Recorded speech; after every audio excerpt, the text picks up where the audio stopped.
আসসালামু আলাইকুম, আমি আবু আসনাদ রাকিব। আজকে ন্যাশনাল ইউনিভার্সিটি প্রশ্ন প্যাটার্ন নিয়ে কথা বলবো। আপনারা অনেকেই মনে করেন যে ন্যাশনাল ইউনিভার্সিটি হয়তো প্রশ্ন প্যাটার্নটা চেঞ্জ হয়ে গেছে, বা যেহেতু এখন তুলনামূলক অনেক বেশি টাফ কোশ্চেন হয়।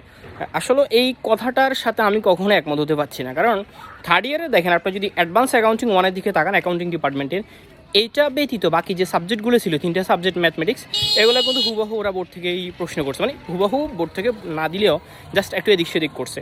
এবং যারা আগামীতে ফোর্থ ইয়ারে পরীক্ষা দিবেন, অর্থাৎ যাদের 8 তারিখ থেকে পরীক্ষা, তাদেরও সেম ক্ষেত্রে এরকম হবে যে আমার মনে হয় যে অ্যাডভান্স অ্যাকাউন্টিং 2টা একটু হার্ড করবে, বাকি যে সাবজেক্টগুলো আছে এগুলো তুলনামূলক ইজি করবে। ইভেন ন্যাশনাল ইউনিভার্সিটির প্রশ্ন প্যাটার্ন এখন এমনই হবে।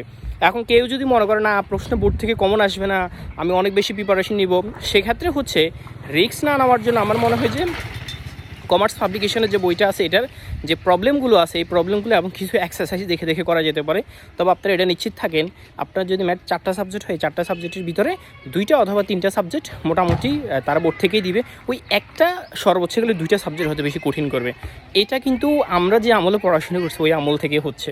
বিষয়টা এমন না যে এখন করতেছে। যেমন আমি 2020-এ বিবিএ কমপ্লিট করছি, তখনই কিন্তু ওই অ্যাডভান্স অ্যাকাউন্টিং 2টাই কঠিন করছে।